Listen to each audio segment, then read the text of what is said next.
What's up, slime lovers? I don't know what happened to the opening there, but welcome to the show. This is my co-host. He's down low tonight. My partner in slime, Jamie Dunn. What's up? I don't know where he's hiding Rebecca. Over here we got world famous JBN, the rock star cat fisherman. I don't know, but I'm something. Welcome to the Slime Show. So, JBN, he's a pro staff over at Mad Cats. We're all teammates. This group right here, we're all teammates at Mad Cats. He also has the new Slingz, which makes rod leashes, and then he's got Stickin Fat Girls, which is just it's a Facebook group with hats. It's your tournament team. Yeah, pretty much just somewhere to chat and talk catfish and catfish community thing. So how'd you get started doing that? I have every type of fish from saltwater bass fishing and everything. I've always said I'm going to go stick a fat girl. Fat girl. Love it, man. I love it. We were just talking one night, and Rand was like, "We got to do something with it." And I was like, "I don't know. We got to get a logo to go with it." And he came up with a dude riding a shark, surfing on a shark or something. And you get me and him together, it ain't no telling what's going to happen. Within an hour, I would love to be on that boat with y'all one day. Yeah, I love that logo. I was going to do the same logo, and then I saw you guys had it, and I was like, well, guess that's taken. Told my sister what I wanted. She threw it out there. I showed it to Randy. I said, we had to hold up a little bit and get everything right. Next thing I know, it was on Facebook within 30 minutes of me showing it to him. I said, I reckon we're rolling with it. So you live in North Carolina. What's your home fishery? My home fishery would be the Roanoke River. That's 10 minutes. I mostly fish Gaston, Roanoke Rapids Lake. I fish Kerr a little bit. I cut my teeth, or my tooth, should I say now, on the Chowan River, which is about 30 minutes from the house. You sound Cajun. I wouldn't say you were from accent North Carolina. You sound more like a Louisianan. And the bad part, where'd you grow up? My accent is like way eastern North Carolina. Even the eastern folks where I live do not have an accent as strong as mine for some reason. Okay. So where'd you grow up? Conway, North Carolina. I've been here my whole life pretty much. And we're from Conway, South Carolina. we joke around about that all the time. I said, Rebecca said, isn't that weird? There's a Conway, South Carolina, and a Conway, North Carolina. I said, well, yeah. Good people come from Conway. Right. That's right. The difference is y'all's Conway's a little bit more developed than ours. I wish it wasn't, brother. I wish it wasn't. I wish it was country, more country. That beach down there keeps it developing all the time. Yeah. So we'll say what's up to some of the people in here. We got Ben and Tips. He's one of our teammates over Carolina Lake Weights. We got Paul with P&B Catfishing. Evan Warden, what's up, buddy? Facebook user. Can't see you guys. It's when you log into Facebook, we're streaming from StreamYard into YouTube, so we can't see your names. But if you want us to see who you are, you can go over to either my channel is Gato Azul TV on YouTube, or Carolina Real Screamers also on YouTube, and then we can see your names. If you go over there, hit subscribe and give us a little support. But we got Jeremy with Creole Catfishing. What's up, buddy? Welcome in. Another Facebook user. We got Alicia Ferguson, another one of our teammates at Mad Cats. Mad Cats and Carolina Lake Weights. Yeah. We were just talking about you guys moving to Mississippi. So Congratulations, guys. Yeah, that's going to be a big change in Texas. Damn River Boys, welcome in. Rebecca and Jamie. I don't know who they are. That's me. That's Rebecca going in under. I'm working both chats. We got Avid Fisherman. Welcome in, buddy. Another Facebook user. Let's see. Moving on down. Maurice Kaysen. Welcome in, buddy. Straight Gittins Fishing. Welcome. FD Fisherman. Dwayne Bullard. That's one of my Texas boys. Welcome in, Dwayne. Bunch of Facebook users. Metro Cat. Dan. Welcome in, Dan. Donovan's Fishing. Welcome in, Donovan. Donate Live Catfishing. Another one of our teammates. Welcome. Catfishing Dreams. Catfish Grande. Another local guy from around here. Briar Redell. Welcome, buddy. Dead Sea Pirates. Welcome in. That's it. We got 40 people in here right now, plus Facebook. So Nice. appreciate you guys coming in. It's going to be a fun show. So tonight we got JBN, the world famous Mad Cat / Stickin Fat Girls angler. We're just going to wing it again tonight. So that's what we've been doing. It's been working. So that's what we're going to do. We'll probably ask JBN about Stickin Fat Girls, about making new slings, and then his kind of journey with Mad Cats and all that. So Definitely got that. Definitely going to ask you about your lives, man. I've been seeing you doing quite a bit of lives on Facebook, doing some fishing. Looks like you've been doing pretty decent with them. Oh, I have my moments. Like me. You enjoy doing your lives? I know there's a lot of people. I know I go in there quite a bit, sit there and chat and sit there and just watch you fish. And I tell you, it's enjoyable watching it. The lives, it's something to do to pass the time. It can be aggravating trying to fish and do lives and watch your mouth and make sure you ain't doing this on TV. And I started off the show with a curse word, so oops. Apologize for that. Yeah, I've been taking one of my local buddy every once in a while, and he's got his GoPro going all the time. I said, man, I hope you edit half this mess.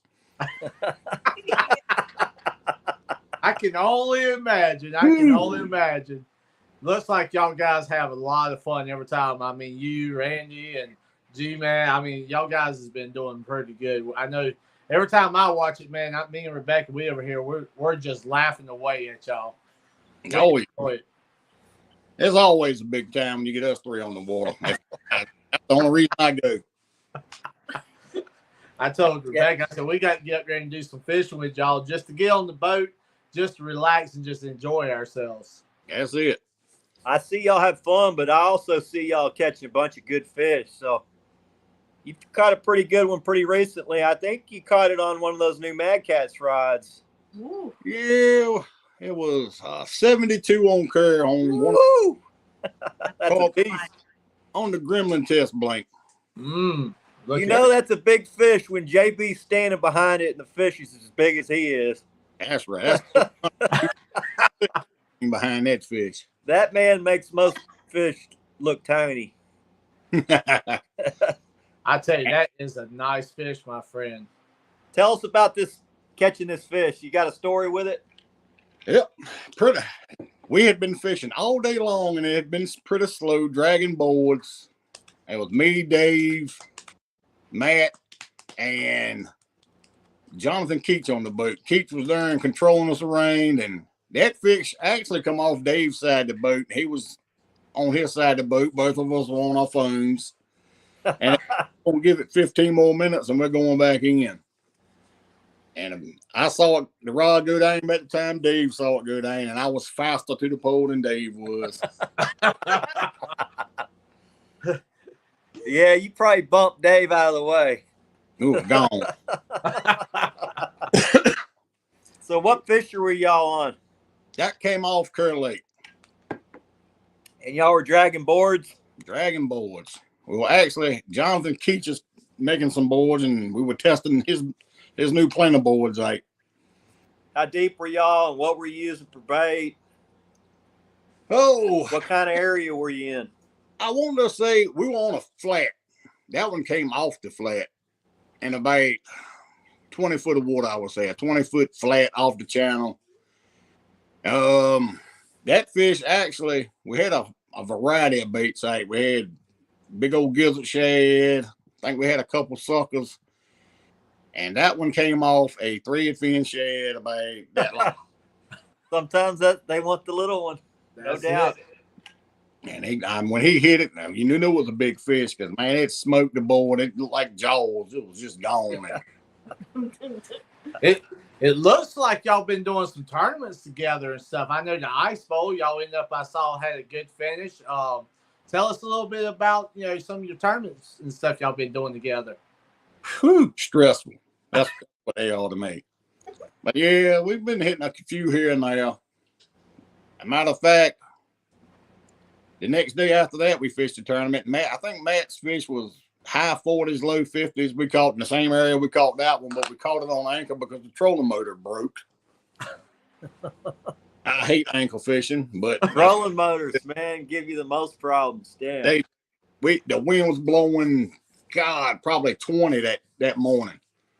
We got set up. I threw the drift socks out, and we hit it. And I said, "This ain't good, man." He said, "What?" I said, "You're going to get your wish. We're going to fish on anchor today." That's what we did. Oh, ice bowl paid off. So when you get a bunch of high-level guys like that on the boat, who decides the spots to go check, and who decides who's going to run the graph? Because when it's my boat, I want it to be my spots. I want to be running the graph. I want it all on. If we're going to do poorly, I want it to be on my shoulders. When you get you guys together like that, how do y'all decide where you're going to go look? It just depends on. We'll talk about it the night before sometimes. If we're dragging, Matt lets us do what we want to. If we're anchoring, Matt goes with the ideas because I am not an anchor fishing man. So what you're saying, if you're doing good, then you the one that made all the calls, and if you're doing bad, we're gonna blame it on Matt. We gonna blame it on Matt. Or Dave. That's how it works. Or Dave, yeah. Most of the time it's Dave's fault when we don't catch nothing. I'll catch a bunch of That's my rule. I always blame it on her. So no, it's this way. the whole ice bowl thing, we had a spot picked that we were gonna go to. We went and ate supper, and then Adam Cook decided he couldn't make it back up because he had truck issues, and he called me up and said, "You better go to this area and fish." And I was like, "Hey, we're gonna go over here." And he was like, "I'm gonna kick your butt if y'all don't go over here and try it." I done spent a week up here. I said, "All right, we're gonna go up there and try it." And we caught a decent fish up there. Not saying we wouldn't have caught a decent one in the other spot. It's just, that's one thing I always try to tell everybody. Just leave all the drama out of it and be friends with everybody and just talk, and boom, stuff, give everybody credit what credit's due. We had a good time and we caught a good fish. Way far away from where I was going to go fishing. Well, fill me in. Fill us in on a little kind of what was the area you were fishing, how shallow, how deep, because I know me and Rebecca, we won't go up there. Yeah, we want to go up there and fish it next year, so I'll take all the info you can give me. In the ice bowl, we started out in 20-some foot of water. Matt grabbed the remote from me. He run us up in the stump field, so I was pulling boards out of stumps all day long. You got to work them through there. And then we ended up back in the channel where he didn't want to fish, and then we ended up catching the fish. And he said, "I told you we should have went that stump fields where they were at." And I'm like, "Dude, we're in 20 foot of water, but you know how it is when you're up there with your buddies. You just picking and having a big time." There you go. But I tell you, for a lot of the ones that tell us a little bit about your new slings. I've got one right here that I was going to show everybody. You know, I'm going to tell you, we have sold a ton of these, and people love them. They started from actually a friend of mine. He ordered some for somebody, and he got tired of waiting for them. So he was like, "Can you make me one?" I said, "I'll make you one." And so, new slings was a thing, but I was making bow slings. So you know, I'd made a couple rod leashes for some offshore guys, and then COVID hit, and everything went to poo, and I just said I ain't messing with it no more. I hate a knot, and I'm tying knots. So it's weird how stuff works out. And he got some, and somebody else wanted a set, so I let Austin Barnes use a couple. He kayak fishes, and he wanted a shorter one. That's how the bungee sling came out. I said, well, I can make a bungee sling, and it'll still stretch out to 3 foot, but it'd be compact also for everybody. Away we go with it, pretty much. I tell everybody, I mean, you can wear them for necklaces, going out, with your beautiful lady beside you. I mean, you can do all kinds of stuff with these things. We love them. A 4 foot one, she can use it as a dog leash on you. There you go. Joke. There you go. He probably needs one. I thought you were going to tell me I needed one. Yeah.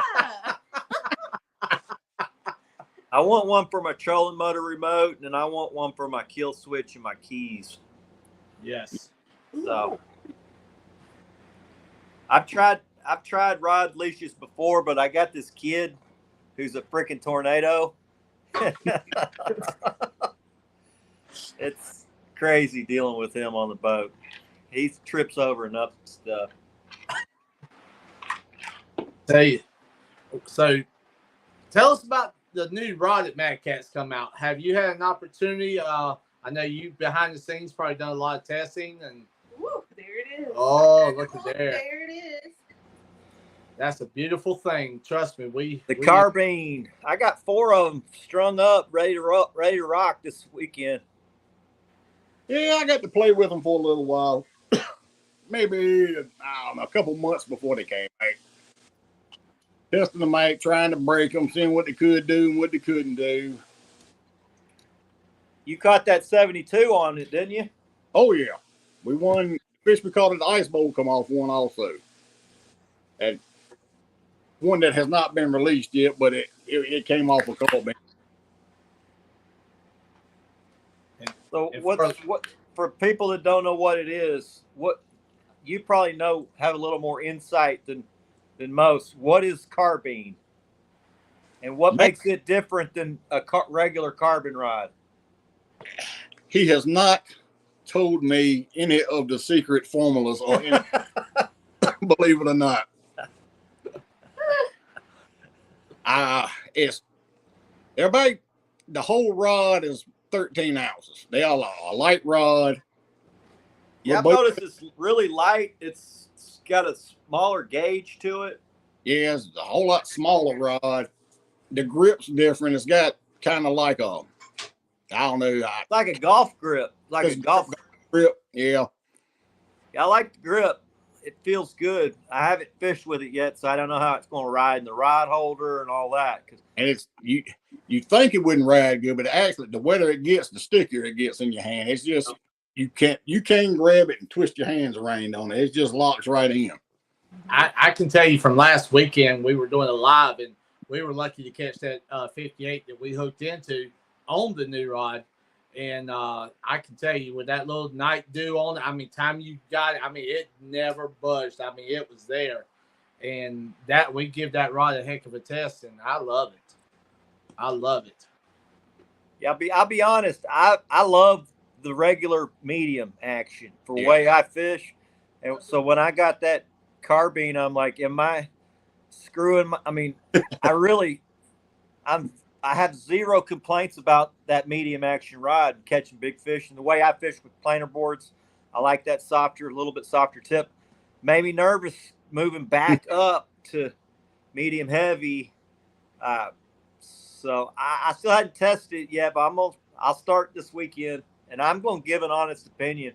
Oh, what yeah. I think of it. I mean, I know. See, that's like me because I only use medium. That's all I want is medium, and he's medium heavy. So to me, it was a little stiffer, but I mean, I liked it. I really did. It was really weird that first cast I made with it because it's only 13 ounces. So when you were casting, it was almost like, whoa! I mean, it just like, whoa!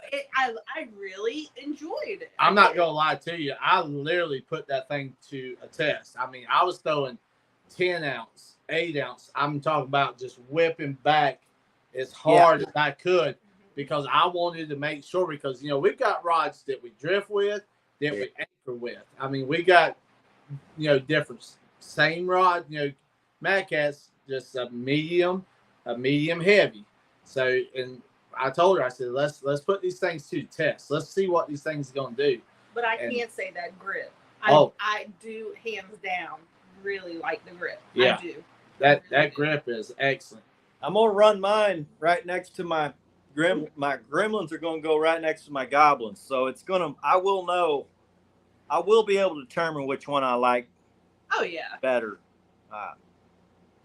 There's nothing from Mad Catz that I haven't liked so far, so I imagine I'm going to love it, just like everything else I've got from them. So, oh yeah, every rod has its purpose, Yeah. The Gremlins versus the regular mediums, they're going to be a little stiffer, but the tip rolls. Oh yeah. Wonderful on them. Mm-hmm. But it's weird because when you grab, you're like, this thing's stiff, but it just reacts different when the fish hits them. And I know we're talking about the tip. You can tell every little, everything from that tip. Yeah. It's like, okay, this thing has got a totally different character to that rod. I mean, each rod, from your medium heavies to that, I mean, you can tell it's like it's got character in each rod. Yeah. And that one, it really does. But I can tell you can definitely house a big fish with it. Oh, yeah. You can turn them around with no problem. I fish with all the actions, and they all do well. Caught big fish on medium lights, mediums, medium heavies. It's all just preference, really. So. Oh, yeah. And depending on your style of fishing and what your type of structure you're fishing, current, all that. So, what looks like the current up where you fish, you've got quite a bit of current up in that area. I mean, tell us a little bit about your setup and kind of how you prepare for that current on your anchors. Where I fish, when y'all see me in current, they're actually generating water. So, at a certain time of year, what they're doing, they are dumping water into the lakes. They dump it into the Roanoke River to raise the water high enough for the rockfish to come up there and spawn, more or less. And during the fall, it's about a 3-month period. They generate 4 hours in the morning, 4 hours in the afternoon. Or then every once in a while, they might do it all day long. Depends on rain and stuff. But it's like the catfish, they're feeding up the spawn, and they know they're going to turn that water loose in those time periods. And all of them just stack up right there and just sit and wait. Because I know from watching your lives, it kind of looks like you have an area that you love to fish. Colt, last year it was fire. It was a little slower this year, but I didn't, with my truck breaking down and everything we had going on with the family, I didn't really get to get out there and hone it in like I did last year. But yeah, that's my little sweet honey hole. That hole is where Minotaur hooks got started at. Really? Yeah. Randy gave me, I think it was the showstopper he gave me first and said, try these out.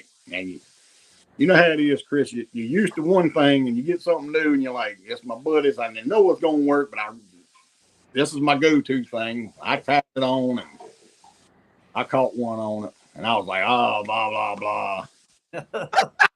Another one. And then another one. I thought, all right, it's going to work. It's going to work. I'm catching fish on them. And I don't know, it's probably a month after he got it started and was getting it rolling good. I took a friend of mine and his fishing partner ate, and her name happened to be Sue. And we were heading to the little honey hole place I like to anchor up at when that current's running. And she told me, before I die, I want to catch one big fish. And we were on there 5 minutes. I daggone, I 80-pounder hit with 2 generators going in that current. But he came up probably 100 yards behind the boat. And I'm thinking to myself, this ain't never going to happen. He's already up there with his tail turned. I said, and right at that time, it looked probably like a 40-pound fish, you know. He went back down. I said, all right, here we go. He came up again. For a second, I glanced and I was like, holy Jesus. I said, I'm seeing things. He ain't that big.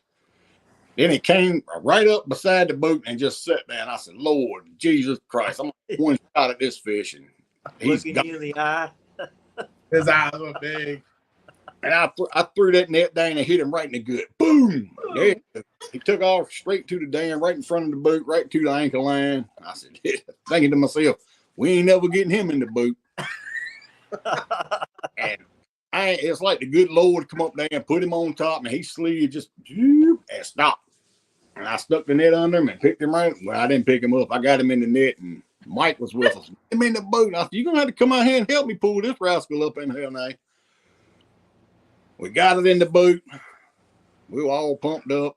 Got Sue in the back of the boat. We got the fish up, and I was gonna put it in her lap to take a picture with it. And by the time I laid it in the lap, he went to throwing up, peeing and pooping everywhere. And she wanted no more parts of that fish around him. Oh, man. You guys grew up on this weekend. It was like, Dave Burian says the Big Sue is a bad hook. I'll agree. I've been running that Big Sue the last year.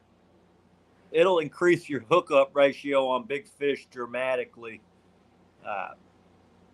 I like to run that one on my stinger rig. I put that one in the nose, and I put that Carolina Smasher in the tail. So I think both those hooks are almost identical, just slightly different size. You said Big Sue, and Steve said he's caught big fish or 2 on the Big Sue. I know that's right. Steve is actually the brainchild of how the Big Sue became the hook Randy chose. He had some dealings with that also. Of how he wanted, how it should be turned, and you know, the offset and all that good science. Yeah, I like an aggressive offset, a wide gap. Those are the 2 most important. I don't like a super thick gauge, and I like how that one's not a real heavy gauge. I think if you got a heavy gauge, it just sinks your bait down weird. And I drag mostly, so I like my bait to look natural, not floating through the water like that. So that's why I like the Big Sue. It's worked great for me. I have no complaints with it at all. Matter of fact, if I don't have one on the boat, which is I always have one. If I don't have 20 of them on the boat, I feel like I don't need to go fishing. that's like us. I think we've got 1,000 every time we go. Rebecca's always saying, where'd all these rigs come from? I'm like, we needed some more on the boat. And just in cases. Just in case. Yes, sir. Well, if you had anywhere to fish, where would you fish? What would be your dream spot? If I could go fishing in one place, I would go probably to Alabama in the fall with Steve. I want to go so bad. I'm from Alabama. That's where I was born. So I was like, I want to take Jamie to go there and look at everything. Gosh. We're going. And we're going with John. Lord have mercy. John might be throwing both of us out the boat. That's right. Him and Steve. I told Rebecca, I want to go and fish with Chris, and I would love to go to Alabama and fish with Steve. Yeah. I told her I'd love to go down and fish, what's the Winter Blues in Alabama. I would love to do that this year. Come on down to Texas, man. January, February. We'll go put 1,000 pounds in the boat. Oh, yeah. I can see you flying right now. I just got to get over the flying thing. I'm so used to driving, flying. I don't know about yet. You can drive, man. I drove from here to Ohio straight to Texas. Holy macaroni. That's what I might have to do. You I don't. had somebody taught me in the. It ain't. You drive to Ohio, it ain't much different than you just driving straight to Texas. And I ain't even look at it. I got about the y'all. Good God Almighty. I know when we drove up to CatCon, I was like, man, this thing is long drive up here. Y'all. I tell you what, that was a lot of fun up there. It looked like y'all were, man, you were working. Y'all were working out. Over in the Mad Cats, man. Y'all looked like y'all went to the gym and y'all were throwing them out. I mean, yeah. They had a line like 30 people long over there, and they had like 4 registers going. I've never seen somebody so busy selling catfishing gear. I felt bad for John. I was wanting to go there and give him a water break every now and then. Him, Dave, and all of them over there. I was like, man, y'all need some water? Y'all good? Saturday morning, it looked like a scene from The Walking Dead when them hurried up zombies taking the turn. I said, here they come, boys. But it was a good time, you know, to see where Mad Cats has started and where it's came to and how blessed everybody's been and the hard work and the family relationship that everybody's, you know, made. It was cool. It was cool being there. And to everybody that wants to be ProStaff, now it is work involved in this too. Yeah. My dogs will bait to kill me Saturday. I was ready. That's what I told Chris. No, we went to the hotel and Jamie and they were like, we're going to go down to the Blue Horse and get some dinner. I fell asleep. I was like, oh, God, I wanted to have a drink so bad and I literally fell asleep. I couldn't do it. I was done. She missed it, didn't she, Chris? Maybe next time. But it looked like I believe I texted Matt. Y'all had a flat tire and everything else on the way up. You know, they I believe Dave and all of them said they had a flat tire and everything going on up on that trip. Yes, they did. Man, Me and Emmy, you know, separate than them, and I called Matt. We'll be there in 3 hours, and we were still like 5 hours 8, and I beat them there by 2 hours. I called him and said, "Man, it's gonna be a while. We blew a trailer tie." Yeah, y'all were. Who was pulling y'all? Tubbs don't know how to go to speed limit. Oh, Lord. yeah, we're not gonna get on that part about the speed limit. He's a good boy. We kind of tested our gauge out a little bit also. I met a policeman. Ben and Tips, it's El Gato 25, buddy. Get 25%. He's cutting you 15 off of there. But you're 50-50. Your 50-50 raffle, you had a beautiful day. Uh-oh. You don't remember, John? What y'all talking about? You stuck up a thing on, what was it, on TikTok or on YouTube? On YouTube, you With said, you and your wife. You're like, she won a 50-50 raffle. Oh yeah. Yeah, she got lucky. She got lucky. I remind her every day of how lucky she is. Oh, I tried to do that, but Rebecca sort of replays reverse psychology on me. Yeah, she's got you. She's got me. Check out this sweet hat I got from somebody awesome. I do. I got to get me one. Rebecca, she's pretty good at stitching. Yeah, she's all got it down pat now. It's all hand. No. Oh, man. All hand stitch. I think today she done right close to what, 75 I did today? 74. Dang. That's the fifth one on the thing. 74 today. Woo.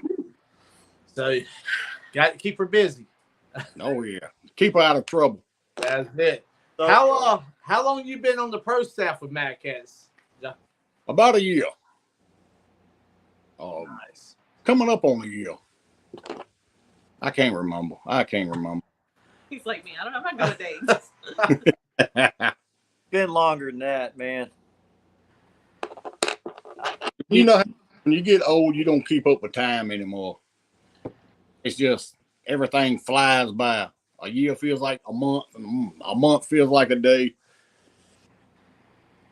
It's been a journey. It's been fun. I've enjoyed it. Enjoyed meeting everybody. Yeah, Mad Catz family's a good group for sure. Oh yeah. Yeah, I know. I've met a lot of people. That's for sure with Mad Catz and stuff. I mean, all over the country. Just talking to the people and stuff. It's been a real good group. That's for sure. Bob says hello, Miss Rebecca, Jamie, Chris, and JBN. What's up? My boy Jeff Martin, he's a local. What's up, Jeff? He had a question a while ago, asked if you guys ever suspend your planer boards over the thermocline. All the time. When we get it. Yeah. So here in Texas, we generally get a thermocline starting about probably mid-June. Yeah. And we'll suspend over the thermocline. We try to get out around those sand bass where they're schooling up and just fish right below them. They generally get out. They move off of structure about this time of year. They move out into open water with the thread fin because they kind of become pelagic type fish and move away from structure, get up off the bottom, and we will run them like that. It's kind of a pain in the ass, to tell you the truth, to fish that way, but sometimes that's the only way you can catch fish. So, John, I know I learned about the thermocline the hard way during a tournament down on Lake Tillery. Uh-huh. I was wondering, man, where is everybody? Then I started looking. I was on a certain part of the whole deal right by ourselves. And come to find out, I was actually fishing the thermocline up above it. Come on. During that big tournament that night. Yeah. And that's where I first started learning about that thermocline, because it was just a weird fishing. It's different. It's definitely different. So what I've been doing probably the last 3 years, when I find the thermocline, I generally move out of the open water where that thing is, and I will go more shallow until I run out of thermocline, and then, or there's only about a foot of it, and then I'll fish that, because there's a little stun zone in that thermocline where fish get lethargic, and fish will go down into it. They just won't stay into it. So it can be great fishing right there on that thermocline. And, some of the best fishing I've done is when that thermocline is like on a ledge, and those fish are basically using that ledge to ambush stuff and push it down into that thermocline and get it all stunned and then feed on it. So thermocline can be your friend, but it also can be a pain in your butt. That's for sure. That's for sure. And we actually ended up with 3 nice fish by kind of what you were just talking about during that tournament. We found, that certain point to where we found where they were. So Anthony Kelly said JBN needs to send me more feet pics. oh my Wish for. For what you wish for. Yeah. He just released a new mod. Yeah, He did. I'll send him my cash app after we get off this show. Some of these guys might not know what thermocline is. Basically, thermocline is when the water stratifies. Summertime, you get a lot of heat on the top. Cold water kind of goes down, and it just won't circulate if you don't have just a ton of wind. So it stratifies, and that lower, colder water just loses its oxygen, and there's nothing that will go down into it. It's just a dead zone. You can fish slightly into it, but if you fish 10 feet down into it's like fishing on the moon. So that's basically what the thermocline is for guys that aren't familiar with it.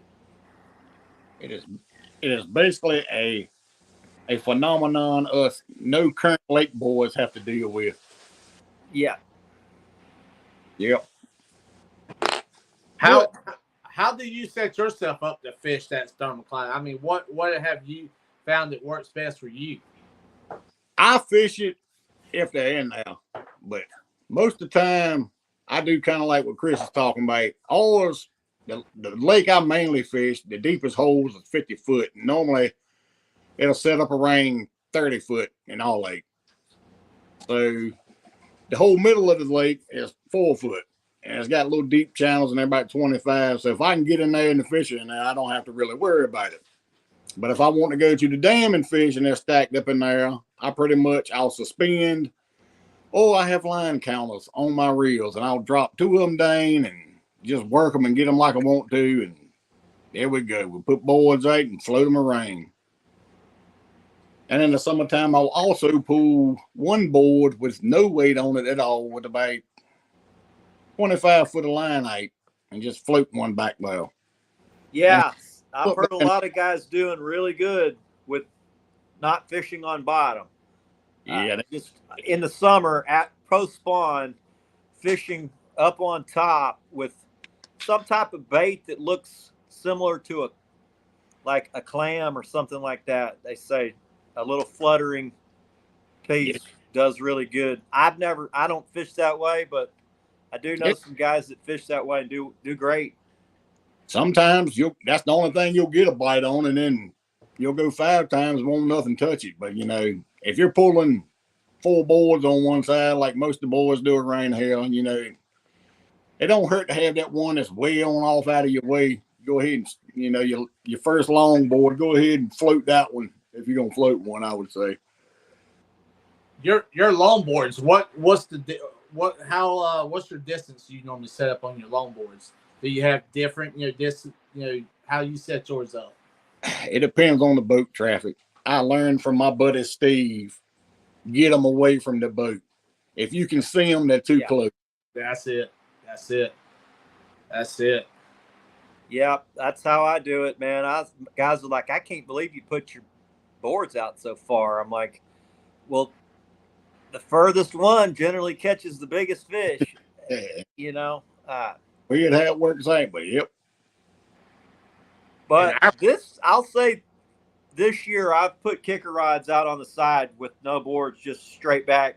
Yeah. And I can't tell you how many giants I caught off of those 2 kicker rods. And I've never run them like that because it was a slow day. I'm like, I'm just going to maximize. I'm going to put some out. And I don't even run them long. Like I'll put my 2 inside long lines long. But those kicker rods, I put them fairly short. I'd say the bait's sitting about at my shortest planer board.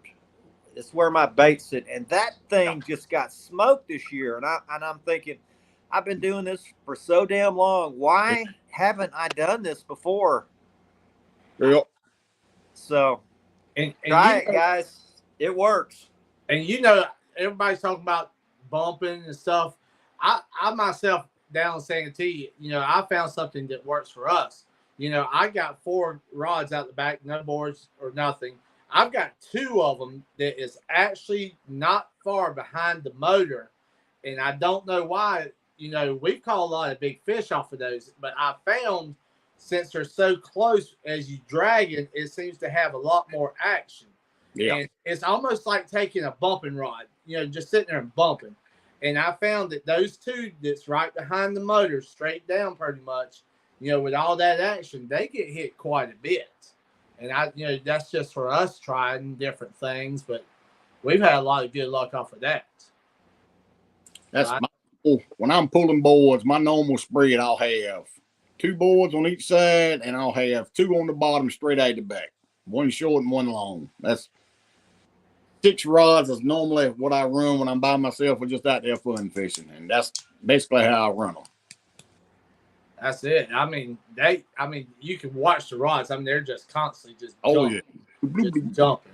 And it's like I told Rebecca, it's like, you got something down there that's injured.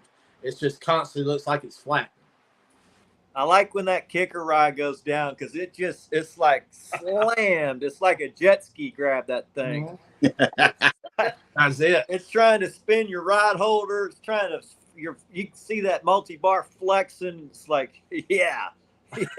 The only thing I don't know why. I've always said I caught my biggest fish on my longest planer boards, but I also put my biggest bait on those. But that kicker ride this year, I gotta say, I've caught just as many big fish on those kicker rides this year as I ever have on my long planers, and I've been running these planer boards for 8 years. So the only thing that worries me about we've gotten so close is actually the prop on the boat. You know, because running them so close right behind the boat. You know, when it gets hit, you worry, hope it's a straight down and not a curvature hit, you know. Try letting a 7-year-old try to bring in a giant.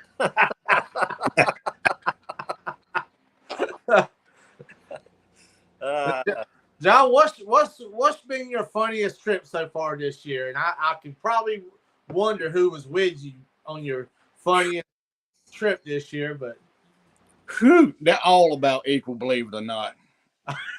Every trip entertaining. But when you get me and Randy together, it ain't no telling what's gonna happen. I've had to keep him in the boat when it's 32 degrees outside. If we catch a 60, I'm going swimming. I'm thinking, I hope we get you might just have to let him go swimming, and we would love to see that on video. And you know, most folks will say that mess, but when your buddy gets out of the car to get in the boat with an extra change of clothes, and he's done said that, you're like, here we go, boys. It looks like y'all eat pretty good. I mean, I'm constantly y'all, you know, cooking hot dogs or all kinds of stuff. That's it. Randy, he's the chef on the boat. The last trip he cooked, probably 30 bratwursts and 4 folks on the boat. I had to get the oven clean on it and clean my center console windshield off where all the grease had splashed up on it, but it was a big time. I wouldn't be worth nothing if I eat all them. I'll be over here asleep. All we eat chips and can of chili up there. The boy had it all. Man, we basically eat chips and beef jerky on my boat. Ain't nothing wrong with some beef jerky. Maybe a honey bun for breakfast. We got to have Star Crunches. That's it. You If don't. we don't Star Crunches, we don't catch anything. My buddy Jeff said, you ever had a boat or jet ski run through your planer boards? And I can tell you, I was on a live stream and I had a drunk that circled my boat and cut it. It was just dragging.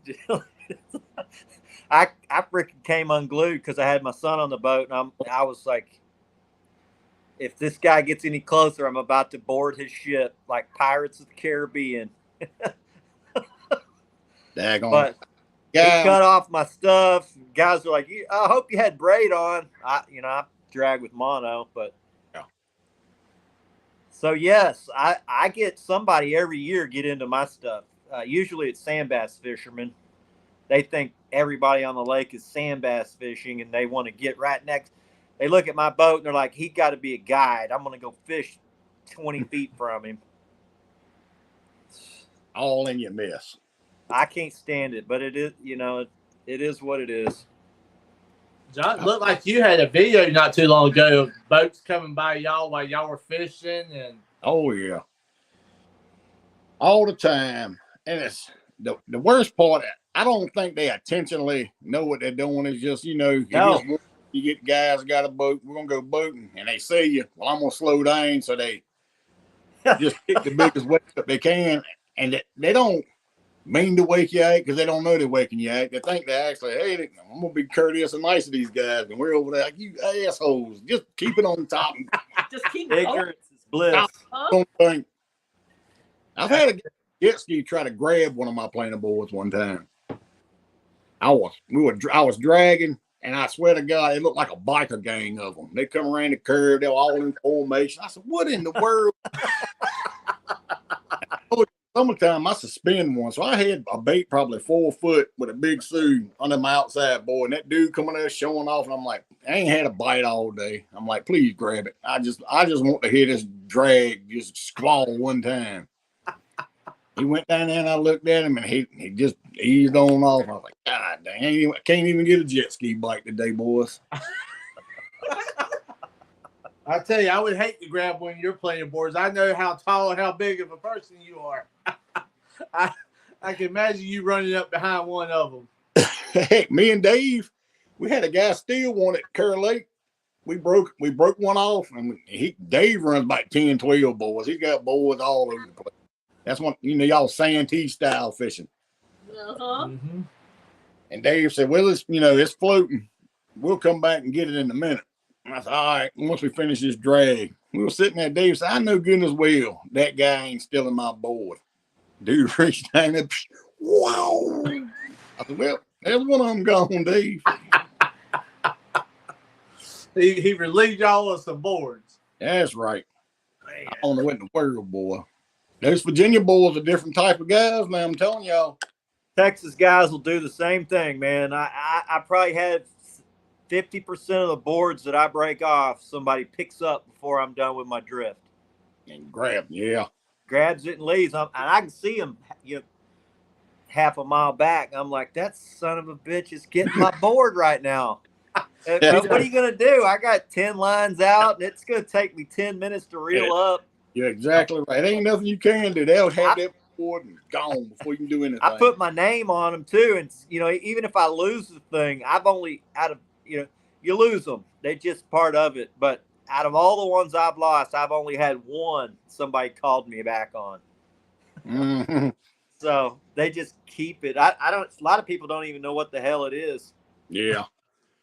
I think most of them think it's like a noodle or something. I don't know what they're doing with them. They pick it up and they're like, man, what is this? I'm going to cut an orange with it or something. It's a pizza cutter. It's a pizza cutter. I've had folks drive up beside the pontoon. Hey, what are those things right there? God. John, what's some of your PBs? Tell us, about some of your big blues, your flathead. What's your PBs, my friend? I don't even want to talk about flatheads. I got the flathead curse on me. Oh no. Flathead is probably, I think it's 26 pounds. We could go to a lake and it'd be 50 pounders floating around the boat, just swimming around it, and I fell in the water and I'd fall on a 10. That's just how my luck is. I cannot catch one. Which where we live at, we don't have them. We've got a few in the lakes, but you got to go by, I don't know, 2 hours maybe to get to somewhere that's really like a flathead fishery. So I've never fished for them, never nothing. I've probably been actually flathead fishing 7 times. Well, I was actually trying to catch one. I can catch some dinks now, but I ain't got me a bull yet.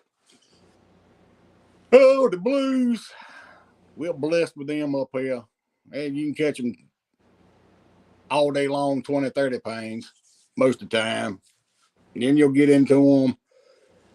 A big one where I fish at is probably going to be 50, 60 upper end. You'll catch an 80. It's bigger fish than that in there, but I ain't got him yet. I'm still looking for her. She's playing hard to get.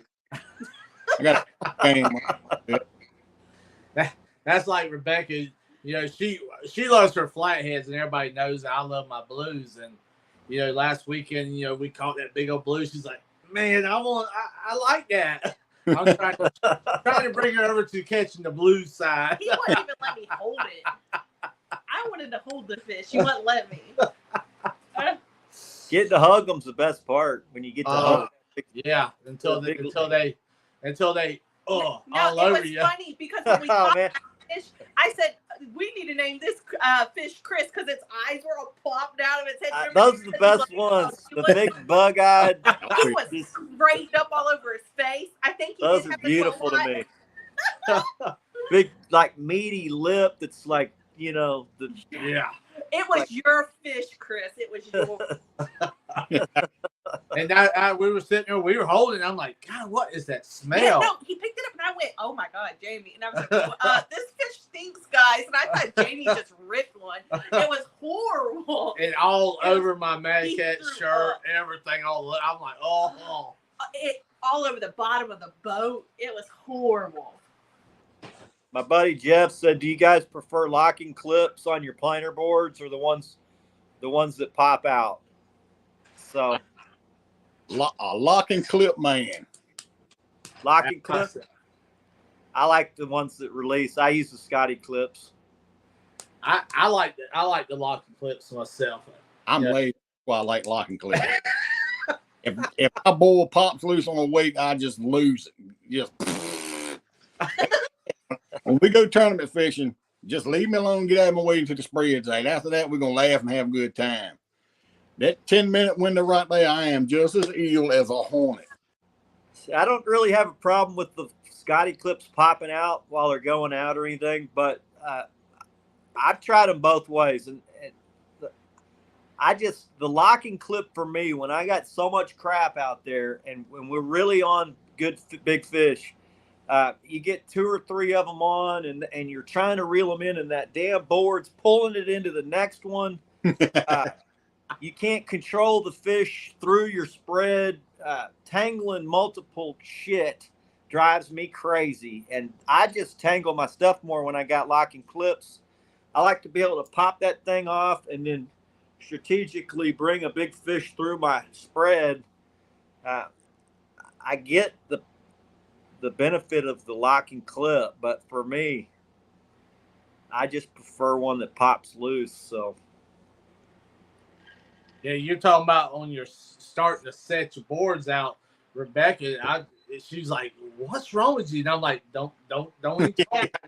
Don't. That is a no talk zone. Because I've got to have every one of them at a certain length. That's like a symphony. Yeah, everything's got to go just right. Don't mess with me.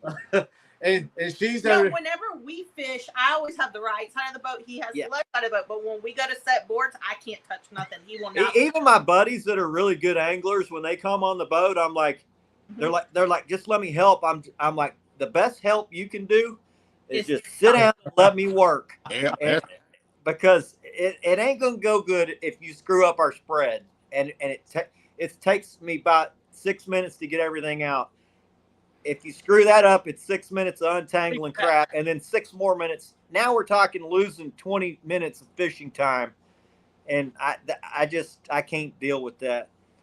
Yeah, I'm over there crisscrossing rods as we're going out. Yeah. It's like, okay, yeah, we're going. Okay, yep. So, especially if I'm in the river and I'm setting out boards, I love it. It's easy. I can sit, anchored up and set my boards. Just let the currents put them out. That is easy. And everybody on the river is looking, we talked about before. People don't do that here. And everybody's like, what are y'all doing? Setting your boards out. And, we do a lot of fishing our planer boards on anchor also. Oh, yeah. Well, me setting the boards out, I'm just a control freak. That's all it is. I mean, it ain't no need to sugarcoat it. It's with me. He's fit with me long enough and does it perfect. And the spread will be identically perfect like I want to. And I got to go to his side and bump a foot of line out. Like it ain't right unless I set it, lock the reel. Oh, it's perfect now. And I moved the board about that far. I'm surprised Matt's not back there playing with the other boards while you trying to set this out. No, he will. That's a big time, boy. Especially, when you fish with somebody that's been around somebody long enough, you know how to push the buttons just to get it going. Turn around, look, and you're like, God, here we go. Oh, Matt's favorite thing is, because he knows I hate the ankle fish, is we'll get the boards out and we'll go about 100 yards. All right, they ain't biting. Let's go get on ankle 9. I'm like, God almighty, here we go. And we just do it all. It's just one of the things we do the whole time. We ain't ankle fishing yet, man. I guarantee we'd have caught 10 by now. Oh, man, I can imagine. It's a big time. I enjoy fishing with different folks because, everybody you fish with, all of us do it a little different. And then you end up picking up one thing Chris might do. I might like, hey, this is pretty cool what Chris is doing. And I'll just implement it into what I'm doing a little bit. And the next thing you know, you got this grand scheme of knowledge out everywhere. I think that's cool too, man. Used to, everybody really hid all their little tricks. And even when you're on their boat, they're like over there hiding, but times have changed. I think guys are a lot more the newer generation's a lot more open to giving away and sharing secrets. Now, guys will teach you whatever, and you can go fish with them. And like you said, you may shut 99% of it, but that one little thing, you add it to your repertoire. And Yep. you do that with enough guys, it changes the way you fish. It does. It's when I'm with somebody new that's a good fisherman.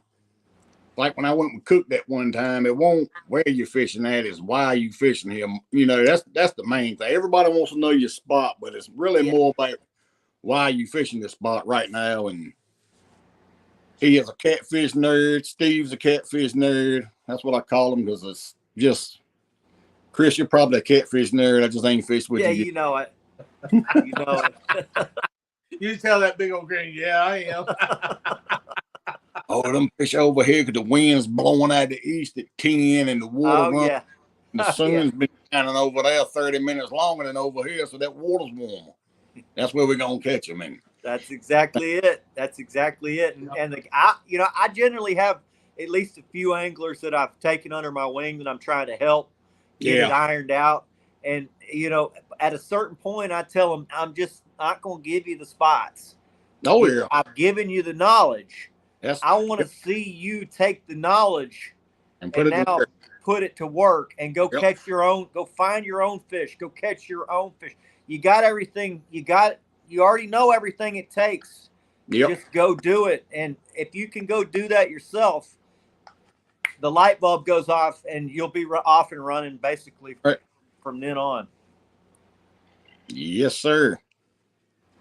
What all do you look for when you go to a new place? I mean, what's the first things you start looking for? When you're on new water. If I'm at a new lake I have never fished before, 90% of the time I'm throwing the boards out and running a ledge somewhere here or there. I'm looking for a ledge with maybe a ditch popping off or some humps in it.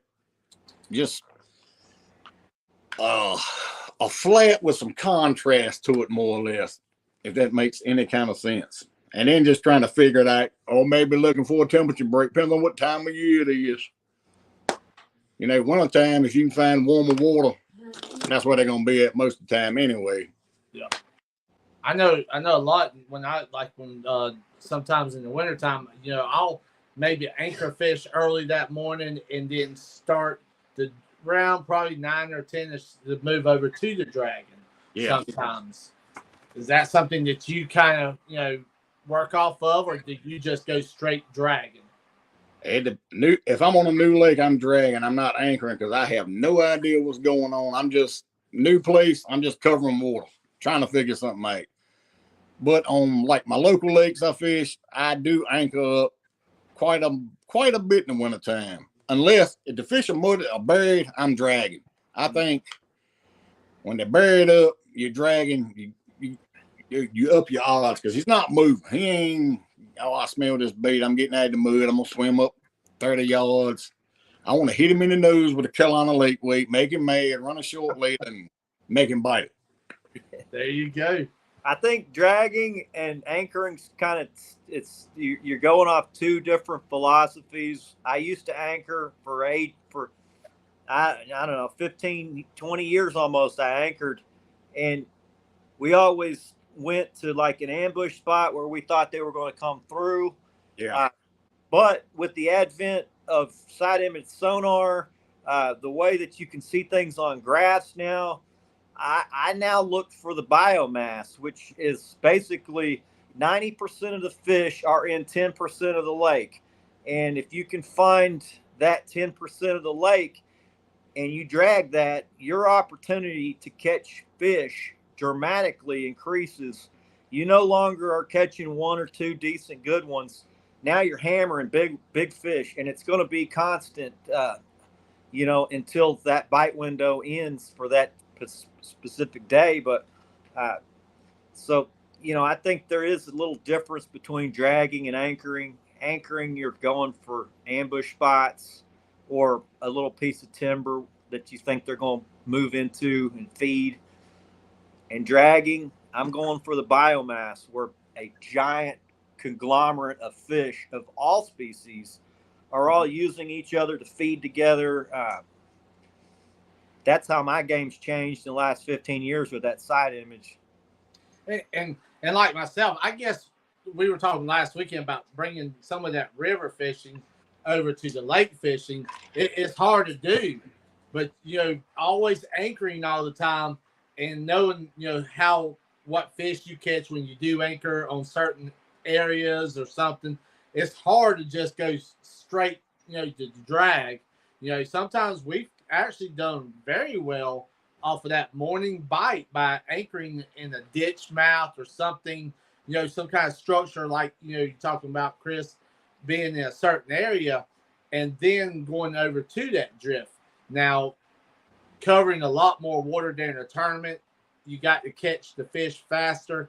It's a chance that you take by doing some anchoring and then switching over to that dragging. But, if you're going to anchor, you better have that first spot right.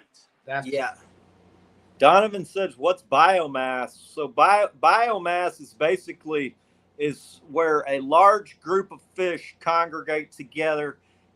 They use each other synergistically when they hunt. The sand bass, the striper, whatever the predominant prey or predator species is in that lake, blue cats will follow them around and just get easy meals. So if you can find the areas in the lake where that biomass is, and it can be sand bass with black bass on the outside and giant, catfish or smaller catfish underneath the biomass with the larger fish on the outsides. It's just being able to locate that biomass. When you see it, your graph lights up like a freaking Christmas tree. There's no question. You're like, oh, I don't even know what I'm looking at. There's just fish everywhere. That's the biomass. So when you see it, you know what it is, and you think, oh, man, it's just perfect day. But usually the biomass is somewhere in the lake. You just finding it is the trick. I know you can spend quite a bit of time trying to find those, Chris, or do you normally know exactly certain areas? I mean, John, y'all know where the areas to go straight to?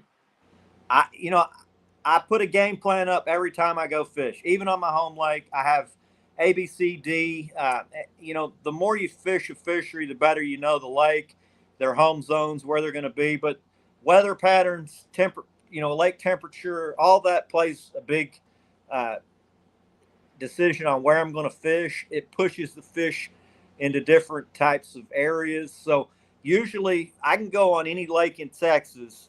Before I go, I'll have 5 spots picked out, and 90% of the time fish are going to be in one of those 5 spots. Now, it may not be the first spot, but I can systematically check it down and eventually find them. Occasionally, 10% of the time, I got to go look. And that's when you'll see me graph for 2, sometimes 3 hours before I'll even get a line wet. It's just guys that fish with me are like, damn it, Chris, this has gotten ridiculous. And then we find them and they're like, I get it. Yeah. So, John, when you prepping for a tournament or just traditionally every day going fishing, what do you look for as far as having your baits and how to find and all that? If I'm going to my home lake, I am stubborn. That's why I'm trying to branch out a little more. I know I'm going here and I'm going there, and if they ain't there, they're over here. Because I fished it so much, and it's kind of a small body of water. It's a good lake too, though, right? Oh, yeah. I mean, sometimes when you branch out, it's because you need to go to a better fisheries. I really don't need that. If I will say I can catch probably 100-pounder in that lake if I sit there and fish it enough. But it gets boring to me hitting the same spot. Sometimes you just need a break, because once you keep doing that, and then the next thing you know, you got 15 folks. You're dragging and you get 15 boats behind you constantly. It's a good challenge going to a different fishery. Yes. It's good for the soul, because it's like you're getting a rut. I know I'm going to catch these 30s here, and then you're like, oh, that ain't blah. You lose that excitement you had when you first started. You catch a 20-pounder, and you were the man. Yes, sir. Yeah, victory. Yeah, now that's a dang. And you, When you prepping for your tournaments, do you normally go up a day or two to pre-fish quite a bit, or do you normally just kind of? What's your preparation for it? the last couple of tournaments, we normally go up there 2 or 3 days ahead of time and boodle around, see what's going on. I really do not tournament fish much anymore. When you see me with Matt, that's about the only times I tournament fish. If I go to a tournament, it's more or less I'm there to see the community, have fun, joke around, shake some hands, sign some mamas, kiss some babies, or all that good stuff. I'm not one of the top guru of the world tournament guys. So you walk around with your Sharpie signing the baby heads. And that's right. Just like I told you, I'm a control freak. So when they tell me I've got to be back at the dock at 3:30, I don't like that. When I go fishing, I want to say when I'm coming back in. But no, it's different. But yeah, definitely when we do them, we'll go down there 3 days ahead of time and go check this cove. One of the guys that I've learned something from, I won't say his name because he might get mad at me for giving one of the tips away, is he tells me when you're on a big body of water, don't look at it as a big body of water. Pick you one place out and learn that one little place. Yeah, that's how I've had to do it. We got a big lake here called Lake Texoma. If you think you're going to run all over that lake looking, you're going to waste half the day. It's just too big to do that. Find a section, pick that section apart. There's generally going to be fish in every section just on a big fishery like that. So being able to break down each section, you're right about that for sure. Donovan says that he's found that he's only going fishing on a perfect day that he knows he'll catch big fish, mainly because he fishes the same lake over and over. And, I get that, but Donovan, go when you can because fishing is good for you. And some of my greatest days have been on days that you shouldn't have been out there fishing. It just everything stacked against you. For whatever reason, the fish are like, I'm gonna bless this guy. He's the only guy on the lake today, and I'm gonna put a bunch of big ones in the boat for him. So just go when you can, man. You never know when they're going to really bite. And some of my best days are on days that you shouldn't even be out there. So I know. Like I said, me taking Rebecca, she's beside me. I enjoyed that. That's my fishing partner. And John, I know I've seen pictures of you and your wife, going fishing and stuff. I know that has be a lot of fun for y'all also, man. Oh yeah. She likes to cast though. She likes to cast. She says it's boring. She likes to cast. Now she's giving me the finger right now. So she's back here with that cat rod just constantly like, yeah. How does that work with you being the control freak? Last year, like we were just talking about, go whenever you can go. It was during the spawn, and I knew we weren't gonna catch nothing, but she had time to go, so we went out, and I'm pulling a couple rods, and I catch a 5-pound bass, and I'm like, oh man, here we go. And then I think I had 3 catfish and him in the bottom of the boat, and I had 1 rod left out. And it's just a mess back there. I had a little 17-foot Starcraft at the time. She's in the front laying out, and one comes up and crushes the planer board. Now I'm fighting, and I'm like, Jesus Christ, here we go. Probably the biggest fish fighting-wise. I never got to see it. I got it to the boat once. It took off. I got it back to the boat, and I'm hollering at it, give me the net.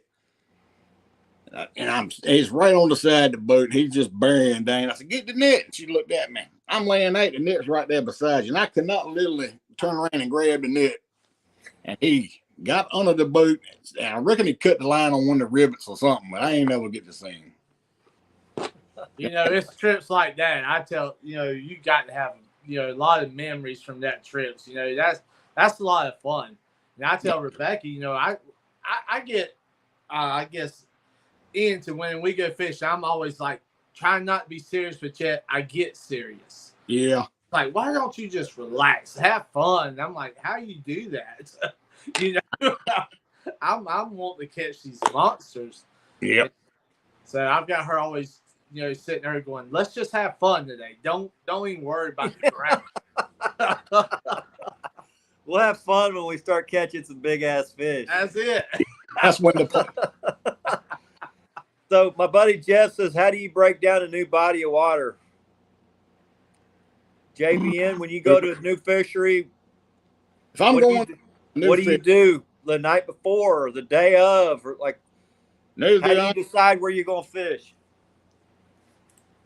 I fish lakes because I will pull up my Navionics and I'm looking for some ditches, some darn troughs and flats. I want to see maybe a little secondary ditch coming over here and a flat, just somewhere where he can get in, get out, and go, more or less. Kind of a little highway of some sort. With an overpass and an exit ramp, more or less. That's kind of how I do it. And my depth changes depending on season and all that. So, and then when I get there, if I look and I don't see no bait, I go on, let's go find it. Yeah. First, I want to find where the bait is. If I can find where the bait is, I know I'm going to catch something eventually.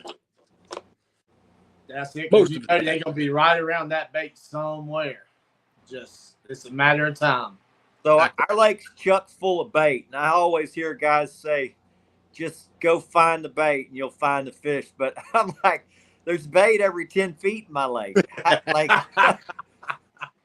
Are you telling me I just pull up to the ramp and go out and start fishing? I'm going to catch fish? I wish. It don't work that way. But, yeah, you got to find the bait, but you got to find the fish with the bait. That's for damn sure. I've noticed on that little lake I fish a lot of times, if I can find small schools of striper, it's like the bigger fish are behind them, just letting them do the work for them, and they're just picking whatever they want to off. You'll also notice that those bigger fish are actually there eating the striper. They like them too. Yeah, that's what I hear. I don't know. That's what I've heard. It probably ain't the most Christian thing to do, but they will eat them.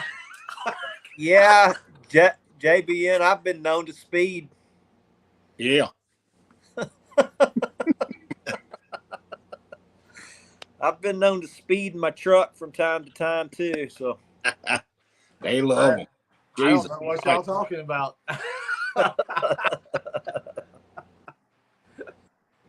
Yeah, guys, if y'all haven't subscribed, go check out our channel. Subscribe if you would. Give us a thumbs up, and definitely. So, I need to fish Santee some. I ain't never fished at Santee. That's another bucket list. Rebecca says she catches her biggest fish sleeping. That's the way. Do not go to on my pontoon. Nothing ever good happens if you go to sleep on the pontoon. I've heard about that. Let me tell you, when she goes to sleep, she's right, because the fish are trying to figure out if there's a thunderstorm coming. That's a lot. Her snoring's really not that loud, but it's got a great bass. But you know, Santee's a lot of fun. It really is. But I can tell you, it will kick your butt too. It really would. The best lakes are some of the hardest to fish. You know, we fish Santee quite a bit. And don't get me wrong, we love it. I mean, we love the challenge. And that's why we go down there as much as we do. And, you know, like Dave coming from Santee area and stuff, and, you know, he'll tell you, too, you kind of got to know that pattern, what the fish are doing certain times. What's the wind pattern? You know, these fish might be stacked on the north side, or, you know, it's all just different characters that plays in that lake. It's just crazy. I even learned something from fishing with Dave. Do tell. he has taught me how to back drag. So I am a santee back dragger on my lake now. And it messes everybody's mind up when you drag regular. But when you put it in reverse with the big motor and go to dragging, them boys are like, what in the hell was My buddy Jeff says, do y'all prefer to drag with the wind or against? He has trouble keeping a good spread pulling with the wind. I do it both ways. I was about to say, we're both ways ourselves. You know, Mm-hmm. you might make one drag going with the wind, but as soon as you turn around, You might get a firefight. it might start firing off pretty quick. If I'm fishing a smaller area, like up against a dam wall, and I need to be more precise, I'll go against the wind and I'll go very slow, almost like I'm anchored, but I can keep it in that sweet spot longer. Or if I'm drifting like a point, I'll put my nose into the wind, I'll pull out into the wind, into the deeper water, and I just go super slow when I'm doing it. If I'm in an area where there's a ton of fish and it's really windy, I fish with the wind because our fish orient into the wind and they're feeding bait that's coming to them.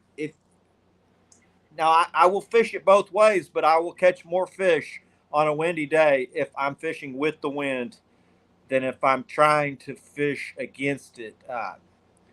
I've had days where one works better than the other, but that's basically it. If it's really windy, I'm fishing with the wind, and I'm not worried about my spread. I'm more worried about finding the fish. If I can find the fish, I don't have to worry about having a huge spread. I'm hammering them. That's right. I'm on them. Now, if I don't know where the fish are and I'm just trying to cover a huge swath, spread is more important. But to me, the most important part of it is finding them. And, once you find them, you don't have to go fast. You don't have to have a big spread. Nope. It's just finding the right area. John, how much do you play with your control? I mean, your speed and stuff when you pull boards and stuff. How much do you play around with your speeds? I try to match the water temperature pretty much. If it's over 70 degrees, I'll turn up, slow it down, and play with it. But I'm normally in the wintertime, rain 0.4 most of the time during the winter, somewhere in there, just bumping the rain. If we're on That's how I roll. Speed up and rolling, because I ain't looking to catch fish. I'm looking to catch one big one that's ready to eat, and let's go. I'm looking for 2 fish, and that's all. They move a little slower, and they don't go as far to get bait when it's cold. I think giving it an extra, I'll even go 0.3. I've even gone 0.2 where you're barely even moving. He's looking around. If the wind's blowing, blow me backwards into the spread. But yeah, heck, I've caught them. I put the trolling motor on the 10 to make a big loop, because I'm being lazy because I don't want to reel all this spread in. Don't the loop going 2 miles an hour before.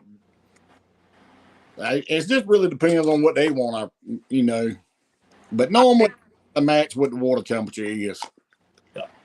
Yeah, summertime, I'll go 0.6. And if it's super windy and there's a storm blowing in, I'll even go 0.7. Now, that's generally too fast for me, but sometimes if you're fishing big wind, even with all the socks that I got on my boat, you can't go slower than that. And I'll use the trolling motor to slow me down a little bit and all that. But as it gets colder, the colder it gets, the slower I go. And if I'm really on them, I don't need to go fast.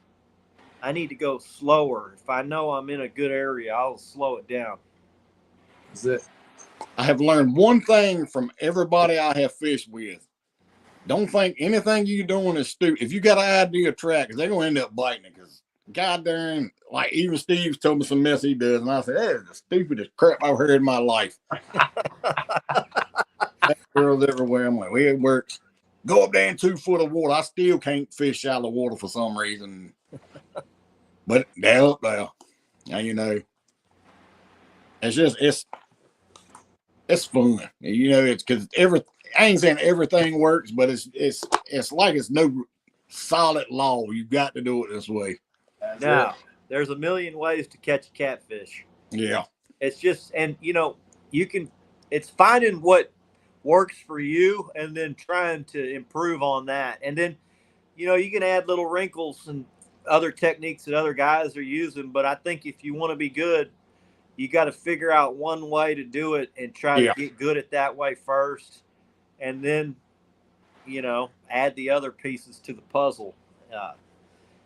Catfishing is a lifelong journey. You will never stop learning. I've been doing it for my whole life. I still fish different every year. Every year. From the last year, I fish a little bit different.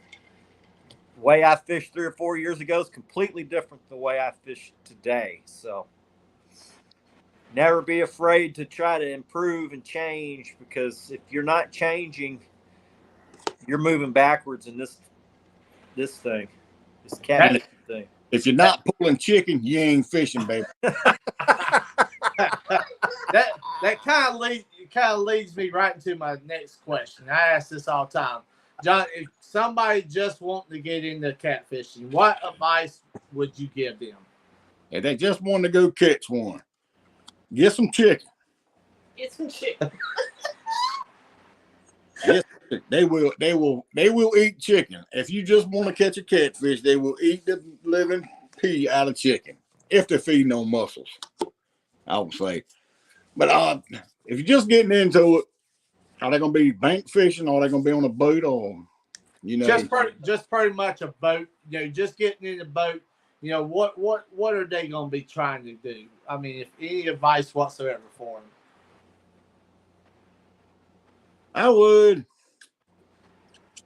just get in. I just basically just use what you can afford. Go out there, have fun, have your buddy with you, have somebody to blame your failures on, because there's going to be a ton of. I just basically just go out there and have a good time. Don't go out there trying to think you're going to be the next king of this, and never try to compare what you're doing to somebody else. Just do your thing. That's it, right there. Just being in the catfishing world already, we don't need another one. There's a Chris already. There's a Steve. If you're going to try to compare yourself to someone else, you're going to be a miserable angler. It is. God, I'd be in the same asylum right now if I just go out there and enjoy it, have fun. That's the main thing with it. And just because one guy does it one way and is successful doesn't mean you have to do it that way either. Mm-hmm. Yeah, exactly. The way I started fishing, guys were laughing at me pulling planer boards 8 years ago, and now look at here we are 8 years later. There ain't a boat on the lake that's catfishing that doesn't have planer boards. So that's right. They used to laugh and say you're trolling for catfish, and now everybody's trolling for them and nobody's laughing. So what's the next thing going to be? Well, all these guys are laughing at the rattle. Now everybody's using a rattle, and I don't know it's moving so fast. Who knows what's coming next? But I'm not going to be afraid to use it when it hits. I'm going to be trying new things and anything that's going to give me an edge. I'm going to try to implement it into my game. Back in the days, I used to fish tournaments back in the days, not to win them. I went to the tournaments to see big catfish get brought in. I'd be whip, but I'd come up there, and when them boys start pulling them fat girls, man, whoo, I was just as happy as they were. I just gave this man $100 so I could see this fish right here. I mean, honestly, that's what it was for me. It was weird seeing something that big coming out of the river or the lake, more or less. Russell says, what do you guys prefer, short leaders or long leaders? And I'll go ahead and add, and why? I do. Depends on the time of the year. Wintertime, I tend to run shorter leaders because I think that my reasoning is they're not moving, so I'm just more or less getting a reaction strike out of them. From the dragon weight, actually. I think the dragon weight pisses him off and he just bites whatever comes to the face next. So what's a short leader for you? 18 inches? Yeah, about 18 inches. And I'd agree with that. Summertime, I just play around to find out what they want. I'll run a 2-foot leader. I'll run a 2.5-foot leader. I might run an 18-inch leader. I just play around with them. I also like to be able to move my rattle up and down. So on a day where there's no wind and I know they're laying in the mud, I can see them on the graph on the bottom. I'll shorten my stuff up where I'm basically on the bottom. But I don't generally go over 3 feet. I got a lot of buddies that'll drift a 5 or drag with a 5-foot leader. I'm like, that's too long for me. And they catch fish. Oh yeah. But I catch fish too on mine. So my long leader, I get the leader line and I go arm span with it. And then that's about how I do it. Long one. Now, how much color do you have on your leaders? Do you like a lot of color, a lot of rattles, or do you like a basic setup style? With that question, I run a little bit of all of it. I'll run maybe 1 or 2. It's just a float and a weight on it with a traditional Santee style, and I might have one out there that's on a 3-way crane, 2 foot long with the float, with a rattle in the float, with a daggone rattle rocket on that one, with a dropper loop so I can adjust how deep I want it, the weight off the bottom. And then once I tune into what they want, that's what I'm running that day. That's it. We got a little bit of it all. Yep. I think every rod that we throw out is set up just a little bit different. And like you, once we find out what they like the most, we'll switch over and start running that style of a rig more. It's like we were talking about picking up on what other folks do. One of my buddies, I ain't gonna say his name because he'll kill me. He's dragging with a sinker slide. And I'm like, that is the most stupidest thing I've ever heard in my life. And now, maybe half of mine's got sinker slides on them. I learned it's a whole lot easier to retire a sinker slide rig than it is a 3-way with the crane. I'll tell you, when I'm switching from anchor to drag, I like to have the 3-way swivel. But if I know I'm going to be dragging we lost JB. Yep. If I know I'm going to be dragging and I'm not going to be anchoring, I put sinker slides on. And my main reason is because when I send them, those 3-way swivels, they just tangle up more when you send them long. And the 3-way the sinker slide separates from your rig when you cast it, and you don't get it. It never gets tangled up on the rest of it. So there's something to it because it happens a lot when you throw them long and you're dragging and you got a 3-way swivel on there. You definitely tangle them more. So that's why I go with the sinker slide. Now I do have I'm still lazy right now because it's either. No, we're in the spawn. It's 82-degree temps and water temps, and I'm lazy. I'm not even counting on catching big fish. So I still got old, beat up rigs, and my line's hazy. It needs to be switched. And it's gonna have that triple hit. Yeah. That's what we thought about last weekend when we hooked into that big one. I'm like, man, did I check this rig over? That's the first thing I think of when I catch that first big fish. I'm like, oh, I hope this rig holds up. I hope my line doesn't break. Yeah. And then after that, I generally switch everything. I'm like, it's time to get fresh. Yeah. That's it. I feel like every other trip is time for me to start changing. Depending on how that one trip goes, if I'm going to, skip a trip, how often to change it out then. I'll tell you, though, Jamie, you've kind of screwed me on that with these Carolina lake weights because I got rigs I've been running all year. They still hadn't broken off. That is never the case. Usually you break off, it's time to restring. You got new rigs on all the time. I've gone throughout a year 100 rigs. I got rods that I got to switch hooks. It's like I've been running them all year. It's just when it's working, you hate to change it. I know, but it's because I'm not losing them. Yeah. I quit losing rigs. It's crazy. I mean, I still lose one occasionally, but it's. I'll say now it's rare that I lose a rig, and now I got hazy line on half my rods, and I got banged up and beat up leader lines that need to be switched out. And before, it just happened naturally by losing stuff. Back in the days when you went fishing and knew you were going to tie 12 rigs before you got up. That used to be. Just knew you were going to do it. Yeah, I'd have trips where I'd lose 8 rigs, you know, and it was just part of the. Guys are like, "Man, I lost 8 rigs." I'm like, "Just part of the game." There he is. Wow, man. There's Wild. Hit a growth spurt, man. He's a giant.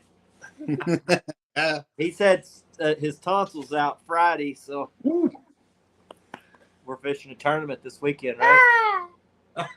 We're fishing a tournament this weekend. Careful, buddy. Careful. Action Jackson, Texas Tornado. Get these dogs out of here. Oh, man. We're having problems. Get your foot off of there. Sorry, man. This happens every show. He's the man. I have seen him sing. Tear the whole booth up one time. I ain't never gonna forget it. Kept on. We got all the reels. And he got up under the table, boy.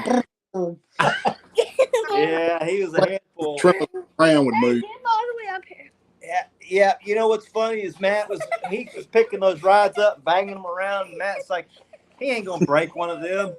We went over to the Tackle Bandit booth, and they're like, he's gonna break those Danny King rods. They weren't singing that song over at Mad Cats. Dad, stop pushing me back. Get that dog out of here. I want him here. All right, buddy. No, I want him up here. What's your plans for this week, Sean? What you got? What you got planned? You going fishing or? Oh, hopefully, maybe I can get out. I ain't Up here. quite sure I will.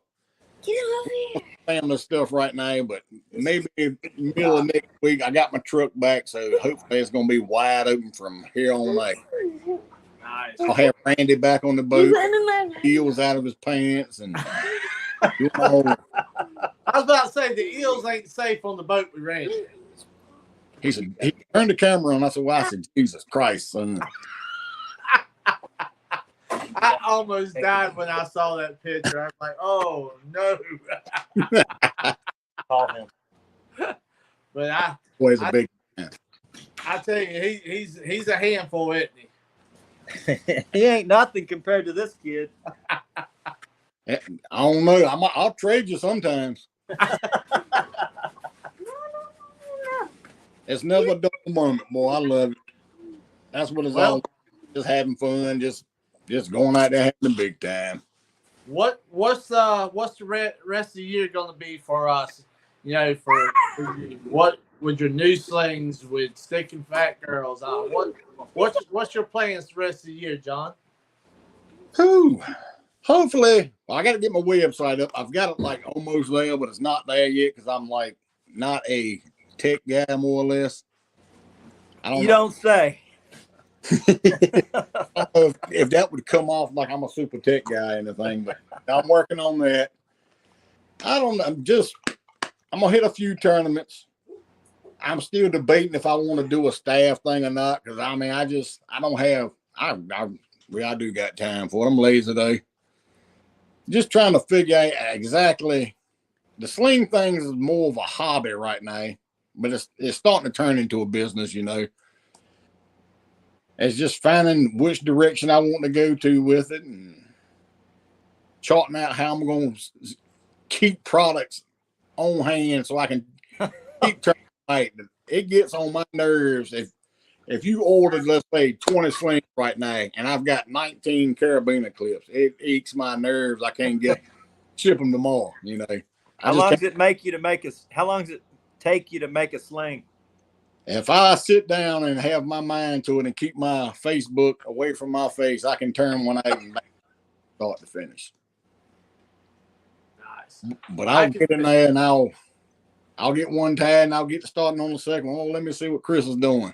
Then it turns into an all-day thing. Well, I can tell you, man, everybody loves them. I know we definitely do. We've sold a lot of these things, and I tell you, man, these things, if you don't have one on your boat, you need to get them. That's for sure. Because they are bad to the bone. It's cool seeing folks fishing with stuff you made with your own hands. Or Yeah, that's cool. I like the hat. I like the hat with the green camouflage, the Stickin' Fat Girl's hat. That's got to be one of your best sellers. I don't know. I've never seen that hat. I don't know who makes it, but that is a cool hat, and the logo's awesome too, man. You nailed it on that thing. Believe it or not, that is my second best-selling hat. The one Jamie's got on was a mistake, and everybody loves that hat for some reason. That white box was not supposed to be on that hat. I tell you what, I love it. I tell you, it turned out nice. I said it to him, I said, this ain't what I wanted, man. He said, man. I said, it'll probably sell. I said, because I think the first order, won but 10 of them. And we got them in. And within, I think the first 30 minutes, I ain't have none. I said, oh, Lord, make me some more. Keep 20 minutes. What are you guys fishing this weekend? Ben and Tips asked what I'm fishing. Me and my son are fishing at a kids fishing tournament, online tournament on Roger's channel. So we plan on winning. We're going to win big fish. We're probably going to win most fish, and we're going to try to win smallest fish too. So we're going to try to win every category. That's the goal. Nice. We'll see how it works. I may not catch a fish now that I said that. Put the jinx on yourself. I hadn't fished. I hadn't been on the boat in almost a month. We've been alligator gar fishing, so I thought, damn, I probably should fish last weekend. But I'm going to go out Friday night, get bait, and do a little bit of scouting. This time of year, fish are easy to pattern. Now, just hopefully the wind's blowing enough to get them where they'll want to bite. But how about you guys? What's y'all's fishing plans for the weekend? I will be around the house more than likely this weekend.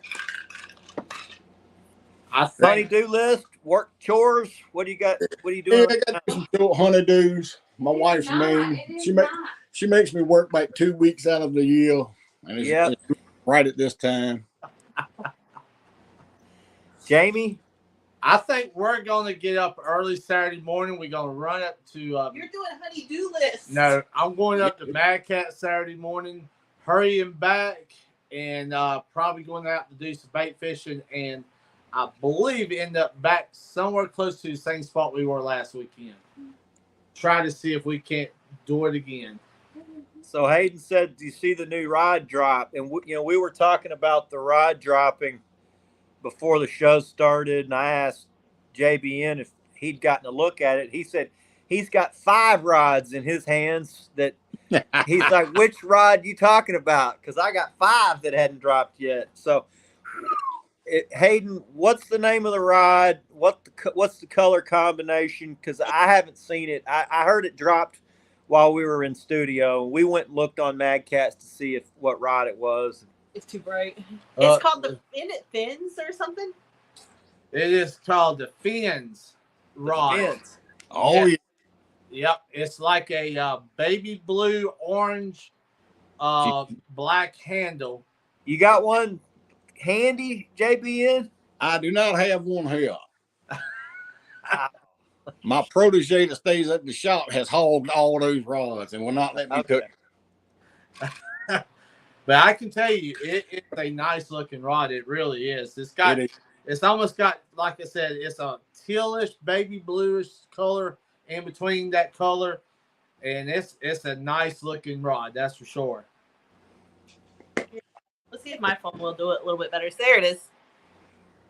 God, though, there it is. That's a beautiful rod. I love that.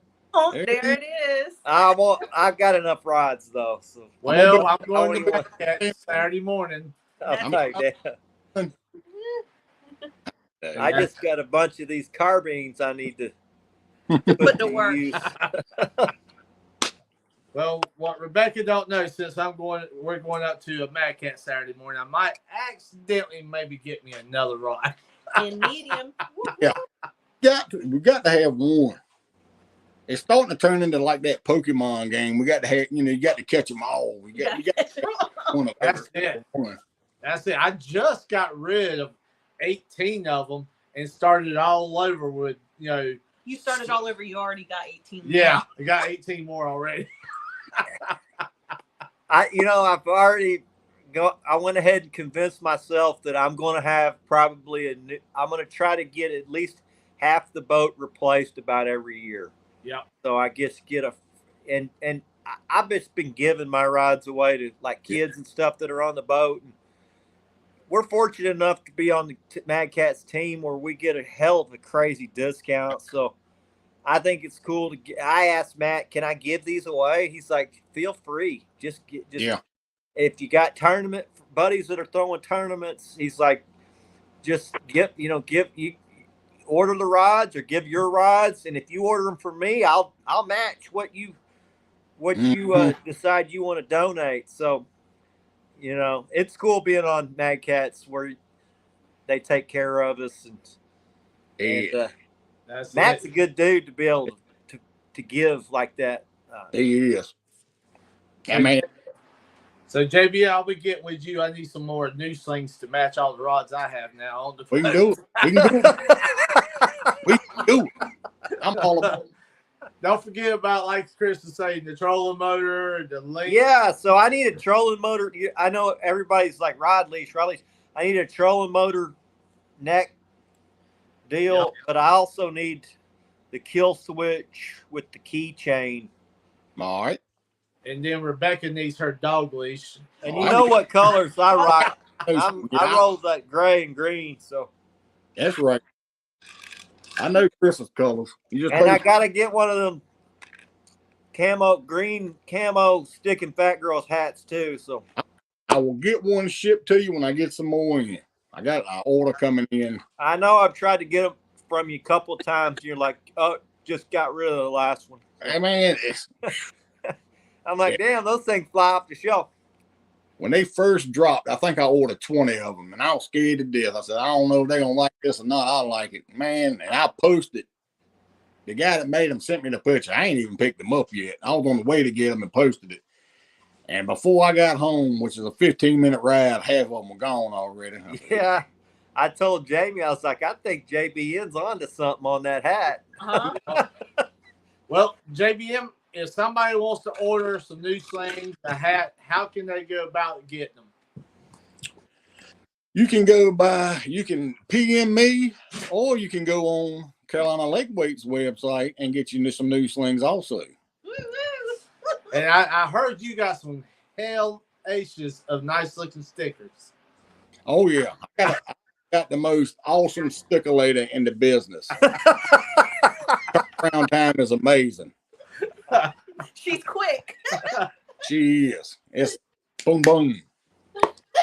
Well, guys, if y'all need your new slings to get them rods, be safe, your hats, your stickers, get with JBM and he'll get you hooked right up. That's for sure. Yes. But Chris, what we got coming up, buddy?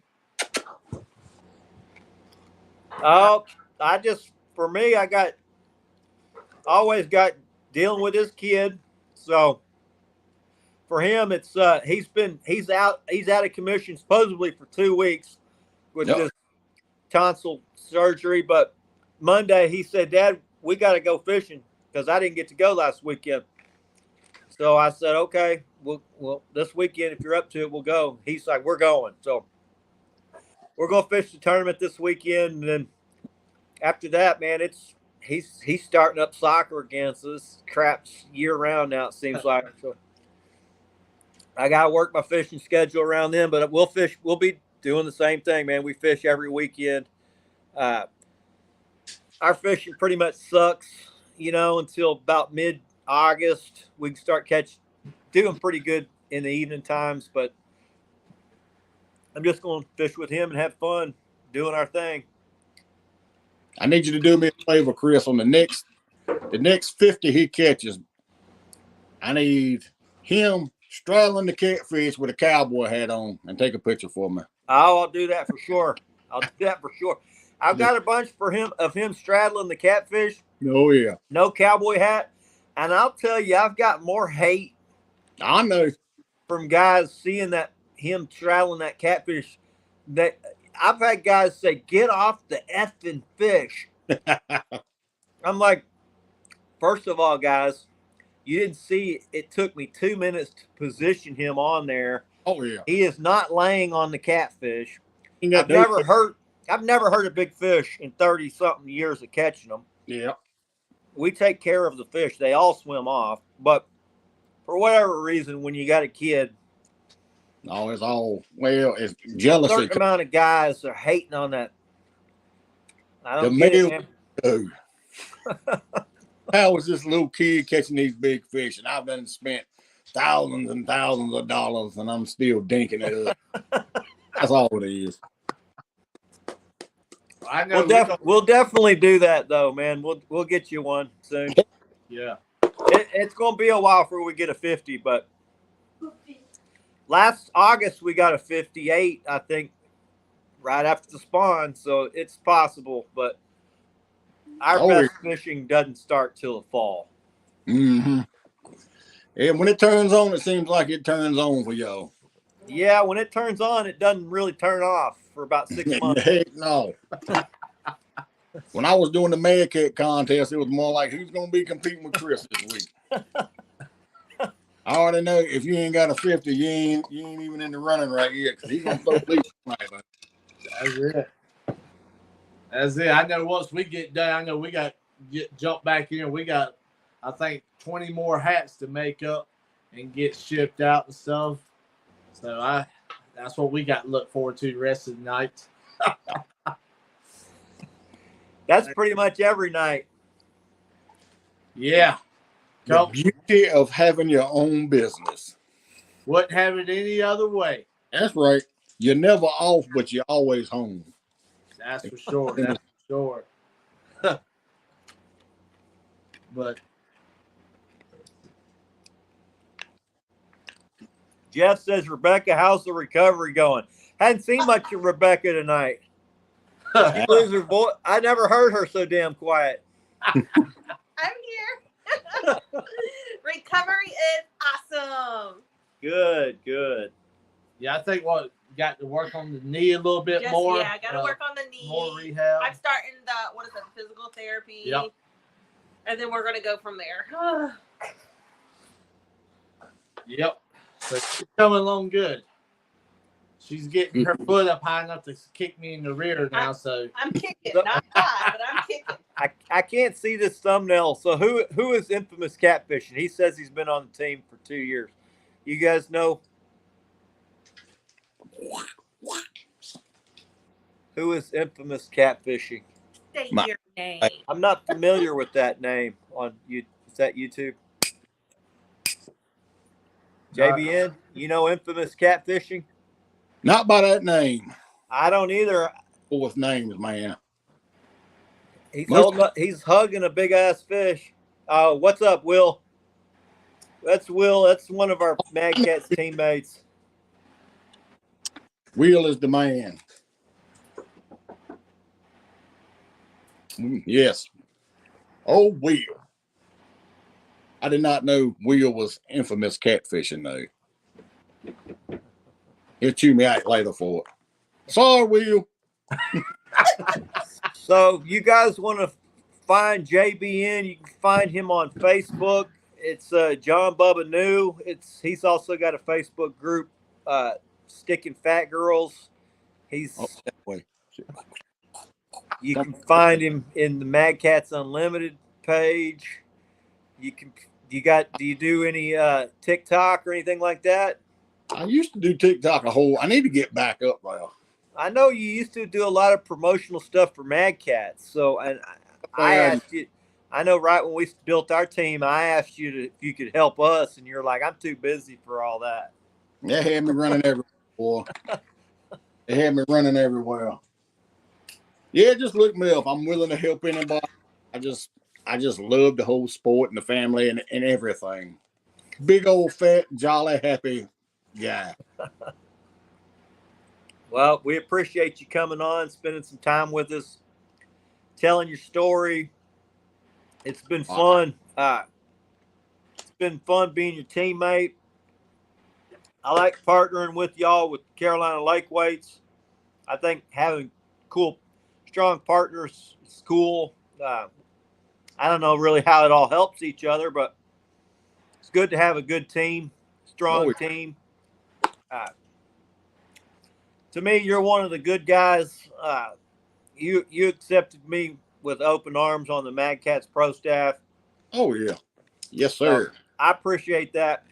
I know it's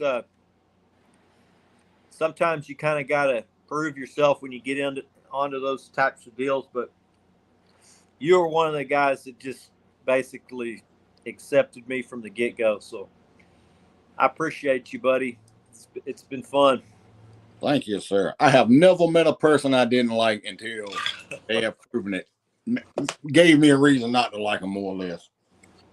And I got to say the same, man. You've been like a brother to me. We love John Bubba now. And Rebecca loves you to death, and we love you to death here at Carolina Lake Weights. And, you know, all of our family, you know, we're, like Chris said, one happy family, man. And it's good that we consider you as our family and our brother.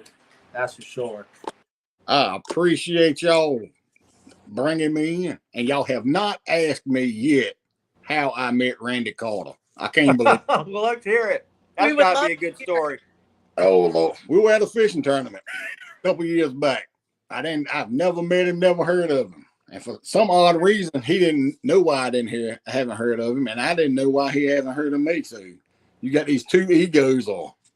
Already think going to rub a little bit, but I was with a different brand and I pulled up and it was all the Mad Cat boys and they were looking me down. I'm like, God damn, they're going to whip my hind parts out here or something. So I'm out there getting ready to check my live well checked, and here come boy strutting. I said, you gonna come up here and try to tear my hind parts up? You know, I'm gonna get the conversation started to feel it might a little bit. Man, them boys ain't gonna do nothing. And then from that day on, it was just back and forth on Facebook, and then we started fishing with each other, and he started sticking eels in his pants and licking fish. Just he made me laugh and I made him laugh, and you just bond with some folks. I reckon I love him to death now. God damn, that's my boy. Right or wrong, I'm gonna be right there with him. Oh, I love her. I'm a little jealous of him. He's my side boo. He's bae. You know, we got that connection. It looks like y'all have known each other your whole life, man. It does.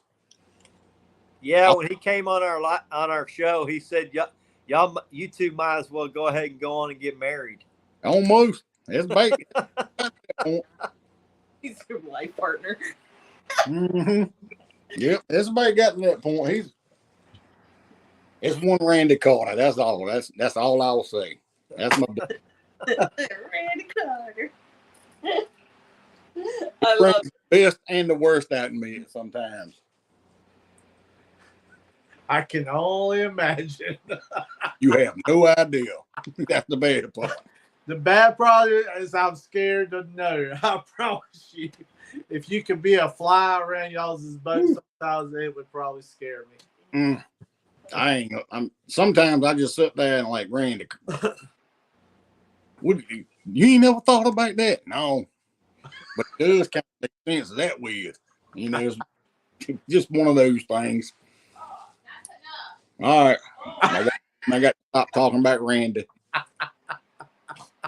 Well, JBN, if you're ever down here in Texas or if you ever want to come down here and fish, I'll always have a spot on the boat for you. So just let me know if you want to come down, just let me know. We'll go catch some fish. Yes, sir. The invite's open always for Jamie and Rebecca. I don't know if they'll ever get on a plane to get here, but I'm with them. I'm gonna drive. I don't like flying. Hey, we'll just drive up. My fat butt has been off the grain one time, and it was my buddy.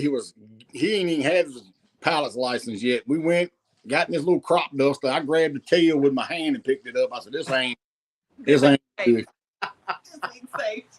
I told myself, once this plane hits the ground, Bubba knew it's not getting back in another airplane. Well, buddy, we definitely need to get together and do some fishing. I know we've talked a couple times. We'll get together here shortly and do some fishing, all of us, and have a good time. That's for sure. That's open invite for anybody on my boat. Anytime, y'all come on up here. I'm gonna head up that direction some point. It's gonna have to be a pretty big trip planned for all the crap I got to get in when I head that way. So yeah. I've gotten to be friends with so many guys from y'all's part of the country now. It's like it's going to be a good trip when I do make it that way. But we appreciate you coming on. Thanks everybody else for tuning in. It's been another great show. I had a great time listening to and talking with JBN, and I know Jamie did. Yeah, I've laughed so much my jaw hurts. Rebecca, I didn't even know she was there. There she I'm is. taking it all in. I'm taking it all in. But yeah, brother, it's been a heck of a show. I've enjoyed it. I've laughed a lot. I know Rebecca's been over there. She's been laughing and The whole time I've been going, Jamie, ask him about the puppies. Jamie, ask him about the puppies. Yeah, if y'all need some lab puppies, hit me up. I have available. We do. Hey, I knew it was coming. So bad. So we might have to come up and look and do a fishing trip all at the same time. yeah, exactly. Ben and Tip says he'd like to come fish with me, and invitation's always open, buddy. And it goes for anybody. Anybody who wants to come fishing with me, all you got to do is ask. I've never asked for gas money. Bring some snacks. If it's hot, bring some beer. We'll go catch fish. If you want to catch big fish, hit me up in the fall or the winter, and we'll go do it. It's pretty much a guaranteed on our boat. So appreciate you tuning in with us. Thanks, JBN, Jamie, Rebecca. It's always a pleasure. We'll see you guys next week. Azul out. See ya. Bye, y'all.